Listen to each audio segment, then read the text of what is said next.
مساء الخير.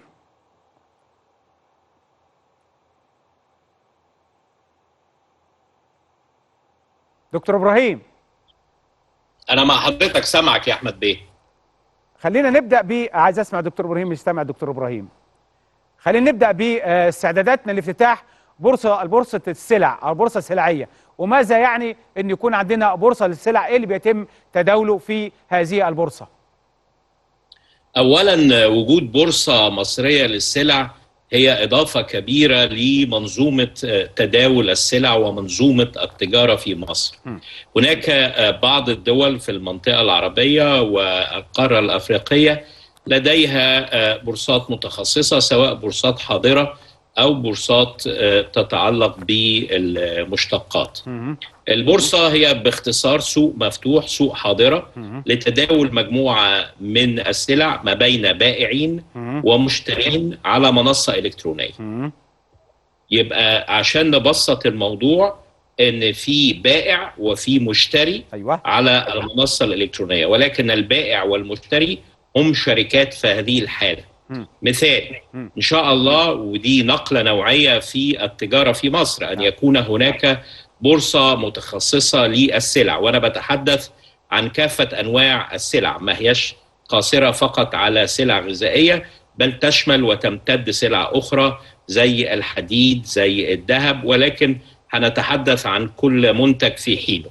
بكرة إن شاء الله يتم إطلاق البورصة المصرية للسلع، وتداول أكبر سلعة في مصر هي القمح، والبائع في هذه الحالة هي هيئة السلع التموينية، والمشتري هي مجموعة من مطاحن القطاع الخاص. عشان نبدأ البورصة المصرية للسلع يعني أخذنا من الوقت ما يتعدى السنتين، وكانت الناس بتتساءل أين البورصة المصرية للسلع، وأنا دايما كنت بجاوب بقول يا جماعة ما هواش محل بقالة أو متجر وبنفتحه في وقت قصير.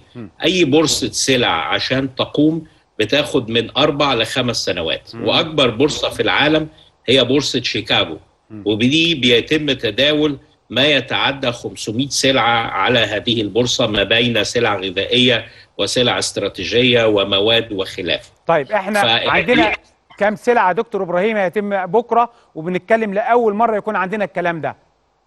صحيح، احنا درسنا يا احمد بيه ما يقرب من 10 سلع، وقررنا ان يكون اول اطلاق لسلعه هي سلعه القمح.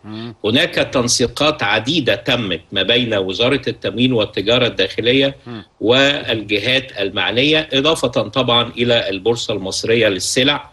والبورصة يا أحمد بيه هي كيان كبير جدا في مجموعة من المساهمين، سواء جهات حكومية أو بنوك استثمار أو بنوك تجارية أو شركات تأمين، لأن كل المعاملات اللي هتتم على البورصة هيتم تسويتها على هذه المنصة. يعني لو هناك شركة سين هتبيع لشركة صاد، عملية التسوية المالية هتتم على المنصة الخاصة بالبورصة.